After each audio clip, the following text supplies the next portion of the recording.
ہمیں روزہ اللہ کا حکم ملا ہے، فرض ملا ہے۔ جیسے اللہ بہت بڑا، اللہ کا حبیب اس کے بعد بہت بڑا، یہ دونوں مل کے کہہ رہے ہیں روزہ رکھو۔ اب چھوڑیں گے؟ رمضان آ رہا ہے اور میرے نبی آمد سے پہلے ممبر پر کھڑے ہوتے ہیں اور کہتے ہیں وہ کون آ رہا ہے، ماذا یستقبلکم وماذا تستقبلون۔ پھر فرماتے ہیں وہ کون آ رہا ہے، ماذا یستقبلکم وماذا تستقبلون۔ پھر آپ کہتے ہیں وہ کون آ رہا ہے، ماذا یستقبلکم وماذا تستقبلون، 3 دفعہ وہ کون آ رہا ہے، وہ کون آ رہا ہے، وہ کون آ رہا ہے۔ صحابہ ویکھن لگ گیا آیت ہے کوئی نہیں، ٹھیک کی فرما رہے ہیں، او آ رہے ہیں، او آ رہے ہیں، او آ رہے ہیں۔ تو حضرت عمر کھڑے ہو گئے، یا رسول اللہ اوحی نزل، بندہ تو کوئی ہے نہیں، تو کیا وحی آئی ہے؟ ہمیں کہا نہیں۔ تو کیا کوئی دشمن آ رہا ہے جو آپ نے دور سے دیکھ لیا ہے اور ہم اس کی تیاری کریں؟ ہم نے کہا نہیں۔ تو کہتے پھر کون آ رہا ہے؟ ہم نے کہا رمضان آ رہا ہے، رمضان آ رہا ہے۔ فرض 70 فرضوں کے برابر، نفل فرض کے برابر، تراویح کے ہر سجدے پر 1500 نیکی، ہر سجدے پر 1500 نیکی، تراویح کے ہر سجدے پر جنت میں خوبصورت گھر جس کے 60,000 سونے چاندی کے دروازے، تراویح کے ہر سجدے پر جنت میں ایک درخت سونے چاندی کا جس کے نیچے 100 سال عربی گھوڑا دوڑ سکتا ہے۔ یہ میرے رب کا کرم، فضل، انعام۔ شیطان قید کر دو، ہو گئے۔ جنت کے دروازے کھول دو، کھل گئے۔ جہنم کے بند کر دو، بند ہو گئے۔ اے مچھلیوں، اے چونٹیوں، اے پرندوں، اے پروانوں، اے سانپ بچھو، تم بھی روزے داروں کے لیے دعا شروع کر دو۔ کر دی۔ سمندر کی مچھلیاں، زمین کی چونٹیاں، روزہ رکھنے والوں کے لیے دعا۔ اور افطاری کے وقت دسترخوان بچھا ہوا ہے، کھانا سامنے ہے، کھا نہیں رہا، ہاتھ اٹھا کے دعا مانگ رہا ہے۔ میرا اللہ کہتا ہے انہوں کڑی شہروں کی بیٹی کھاندہ کیوں نہیں، یہ پیندہ کیوں نہیں؟ دسو نا فرشتے ہو، دسو نا یہ کیوں نہیں کھاندہ، یہ کیوں نہیں پیندا؟ کہ مولا تیری خاطر، کہ بس ٹھیک ہے پھر میری تسبیح چھوڑ دیو تو میرے روزے داراں دی دعا تے آمین شروع کر دو۔ حتیٰ کہ اللہ عرش کے فرشتوں سے فرماتا ہے کہ میری تسبیح چھوڑ دو۔ اور اس وقت جو افطار پر دسترخوان سجے ہوئے ہیں اور لوگ کھانے سامنے رکھ کے بیٹھے ہوئے ہیں کہ اللہ کا امر آئے گا، میرے نبی بھی ایسے ہی فرماتے تھے۔ میرے نبی نے 9 رمضان دیکھے، 9 رمضان میرے نبی نے دیکھے۔ ان میں 2 30 کے تھے، 2 رمضان 30 کے اور 7 29 کے۔ اور آپ بھی کھجور سامنے رکھ کے بیٹھے ہوتے تھے اور ایک آدمی اوپر کھڑا ہوتا تھا اور وہ سورج کو ڈوبتا دیکھ رہا ہوتا تھا۔ جو ہی سورج ڈوبتا وہ کہتا یا رسول اللہ غربت ڈوبا، آپ فوراً کھجور منہ میں رکھتے تھے۔ آپ سحری بالکل آخر میں کرتے تھے اور افطاری فوراً کرتے تھے تاکہ امت پہ بھوک کا ٹائم تھوڑے سے تھوڑا ہو۔ یہ رحمت للعالمین ہے۔ آپ افطاری دیر سے، آخری لقمہ، آخری کھجور منہ میں یا آخری لقمہ، اور بلال اذان دیتے تھے اور ادھر یوں سورج چھپا اور ساتھ ہی لقمہ منہ میں، ساتھ ہی منہ میں۔ ہم 2-2.5 منٹ لیٹ کرتے ہیں، احتیاط احتیاط۔ چلو ٹھیک ہے، لیکن میں اپنے نبی کا بتا رہا ہوں کہ فوراً ڈوبتے ہی منہ میں کھجور یا پانی یا دودھ کی لسی، اس سے آپ افطار فرماتے تھے۔ اور ایک واقعہ ہوا، بادل تھے تو بادل میں اندازے سے افطار ہوتا ہے، سب نے افطار کر لیا، میرے نبی نے بھی افطار کر لیا۔ اور تھوڑی دیر بعد جب نماز پڑھنے کے لیے اٹھے تو بادل ہٹے تو سورج کھڑا ہوا تھا، تو وہ روزہ سب کا قضا ہوا۔ پھر رمضان کے بعد سارے مدینے نے، میرے محبوب نے بھی وہ روزہ دوبارہ قضا کیا۔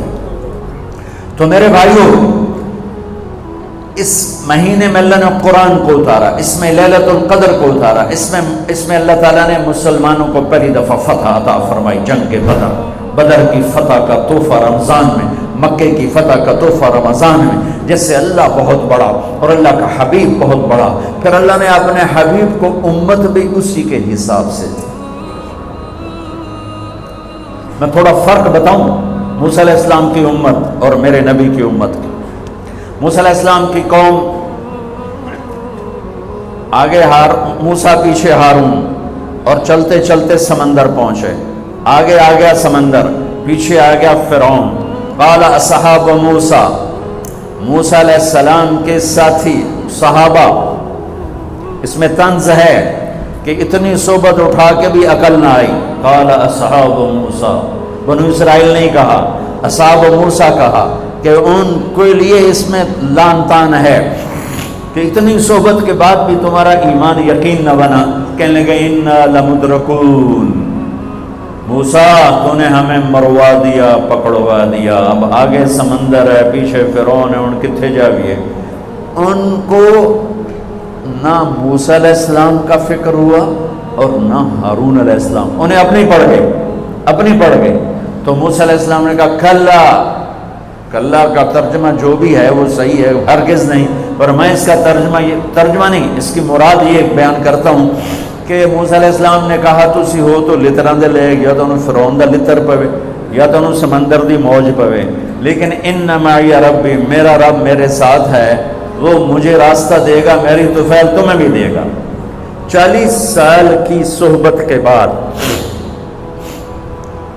اور اتنے بڑے بڑے معجزے دیکھنے کے بعد کہنے کہ تو نے مروا دیا. یہ تصویر ہے موسیٰ علیہ السلام کی قوم کی. اب میں تصویر پیش کرتا ہوں اپنے نبی کی امت کی. 27 صفر کی رات ہے، جمعہ کی رات ہے، آج ہجرت کی پہلی رات ہے. میرے نبی اور صدیق دونوں ہجرت کے لیے نکل رہے ہیں. میرے نبی پنجوں کے بل چل رہے ہیں تاکہ پاؤں کا نشان کھوجی پہچان نہ لے. ابو بکر کبھی آپ کے آگے چلتے ہیں، کبھی پیچھے چلتے ہیں. موسیٰ علیہ السلام کی قوم نے کہا تو نے مروا دیا، اب کیا کریں. ابو بکر کبھی آگے کبھی پیچھے، کبھی آگے کبھی پیچھے، اور 3 میل کا فاصلہ ہے. آپ نے کہا ابو بکر کیا کرتے ہو، کبھی آگے کبھی پیچھے، کبھی میرے آگے ہو جاتے ہو کبھی میرے پیچھے ہو جاتے ہو. کہ یا رسول اللہ اخاف الرصد فامشی امامک اخاف الطلب فامشی خلفک. یا رسول اللہ، جب مجھے یہ خیال آتا ہے کہ آگے کوئی دشمن چھپا ہوا حملہ نہ کر دے تو میں آگے ہو جاتا ہوں کہ میرے اوپر وار پڑے، آپ پہ نہ پڑے. اور جب مجھے خیال آتا ہے پیچھے سے کوئی حملہ نہ کر دے تو پھر میں پیچھے ہو جاتا ہوں کہ میرے اوپر وار پڑے، آپ پہ نہ پڑے. انا لمدرکون. اور یہ صدیق کا عمل مقابلہ کر کے دیکھو. پھر جب غار ثور پہ چڑھنے کا وقت آیا تو آپ کے 4 میل چلنے سے پنجے سارے زخمی ہو گئے، آپ نہیں اوپر چڑھ سکے. ابو بکر نے آپ کو کمر پہ بٹھایا اور پورا پہاڑ اوپر لے کر گیا، پورا غار کے دروازے پر جا کر آپ کو باہر کھڑا کر دیا. رسول اندر نہیں آئیں گے. آپ اندر گئے، اندھیرا تھا، ٹٹول کے سارے غار کے سوراخ پتھروں سے بند کیے، سوراخ باقی رہ گئے. پگڑی اتاری اور پھاڑ کے سوراخ بند کیے. پھر سوراخ باقی رہ گئے تو کرتا اتارا اور پھاڑ کے سوراخ بند کیے.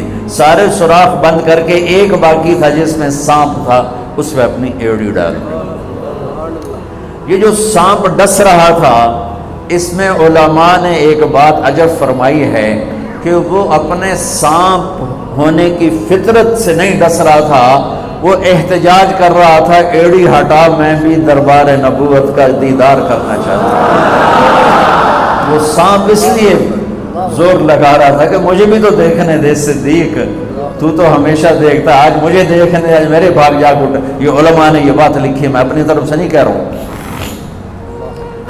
جب سارے سوراخ بند اور سام والے سوراخ پہ ایڑی، یا رسول اللہ آئیے. آپ اندر آ گئے. اندھیرا گھپ ہے، کچھ پتہ نہیں چلا. تھوڑی سی جب روشنی ہوئی صبح کی تو میرے نبی نے دیکھا صدیق کا نہ پگڑی اور نہ کرتا. تو آپ نے فرمایا ابو بکر اچھا بھلا تو تھا، وہ کرتا کہاں گیا، تیری پگڑی کہاں گئی؟ تو انہیں دکھایا یا رسول اللہ یہ آپ سوراخ دیکھ رہے ہیں، مجھے ڈر لگا کوئی ان میں کوئی چیز ایسی تکلیف دینا ہو، تو میں نے کرتا پگڑی پھاڑ کے یہ سارے سوراخ بند کیے. تو میرے نبی چھلک پڑے، ایک دم روئے اور ہاتھ اٹھے، اللہ میں ابو بکر سے راضی ہوں، تو بھی اس سے راضی ہو جا، اور یا اللہ اسے جنت میں میرا ساتھی بنا دے. اسی وقت جبریل اترے، یا رسول اللہ ابشر، یا رسول اللہ خوشخبری ہو، اللہ آپ کے ابو بکر سے راضی ہو گئے اور جنت میں آپ کا ساتھی بنا دیا. اللہ نے امت دی، وہ امت کہہ رہی ہے تو نے مروا دیا، اب ہمیں بتا تو ڈوب یا بچا، ہمیں بتا ہم کیا کریں. اور یہ امت کہہ رہی ہے آگے سے وار ہو تو میں برداشت کروں، پیچھے سے وار ہو تو میں برداشت کروں. بنو اسرائیل نے سمندر کو پھٹتے دیکھا، اور 4 قدم چلے ہیں تو مروا علی قوم یعقفون اصنام لہم، کیا دیکھا کہ کچھ لوگ بتوں کی پوجا کر رہے ہیں، بتوں کی پوجا کر رہے ہیں۔ تو 40 سال کی صحبت اور فرعون کا ڈوبنا، سمندر کا پھٹنا دیکھنے کے بعد کہنے کہ موسیٰ اجعل لنا الہا کما لہم آلہہ، موسیٰ ہمیں بھی ایک خدا ایسا لے کے دو جیسے ان کا پتھر کا خدا کا پھٹے منہ توڑا، اور تم اتنے معجزے دیکھ کر بھی تم پتھر کے بت مانگتے ہو، انکم قوم تجہلون۔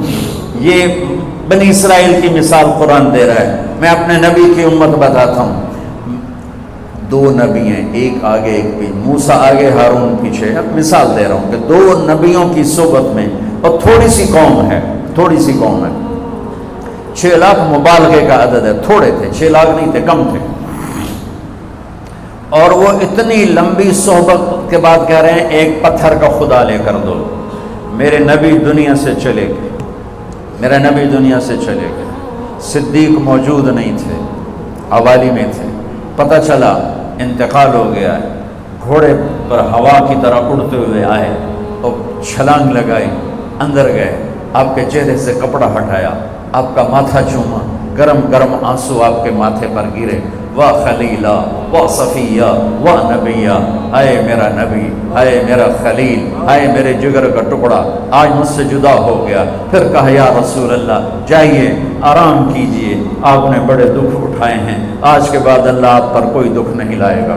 اس کے بعد آپ مسجد میں آئے، مسجد بھری ہوئی تھی، نبی دنیا سے جا چکے ہیں، وہاں دونوں نبی موجود ہیں، کہہ رہے ہیں پتھر کا بت لے کے دو، یہاں نبی جا چکے ہیں، عمر تلوار نکال کے کھڑے ہیں، جو کہے گا فوت ہو گیا میں قتل کر دوں گا، وہ فوت نہیں ہوئے، وہ اللہ کے پاس گئے ہیں، جیسے موسیٰ گئے تھے اللہ کے پاس اور واپس آئے تھے، میرے نبی بھی واپس آئیں گے، ساری دنیا کے باطل سے مقابلہ کریں گے، لہٰذا کوئی نہ کہے فوت ہو گئے۔ ابو بکر منبر پر آئے، کھڑے ہوئے، کہا عمر بیٹھ جا، تو عمر کہتے ہیں نہیں بیٹھتا، وہ تو پورے ہوش میں نہیں تھے، نہیں بیٹھتا، تو وہ خاموش ہو گئے اور منبر پر آئے، اور سنو صدیق کا خطبہ، یا ایھا الناس من کان یعبد محمدا فإن محمدا قد مات ومن کان یعبد اللہ فإن اللہ حی لا یموت۔ اللہ اکبر۔ لوگوں جو محمد کی پوجا کرتے تھے تو ان کا خدا مر گیا، جو محمد کی پوجا کرتے تھے تو آج اللہ نے ان کو موت دے دی۔ ومن کان یعبد اللہ، اور جو اللہ کی پوجا کرتے تھے ان کا اللہ زندہ ہے، موت سے پاک۔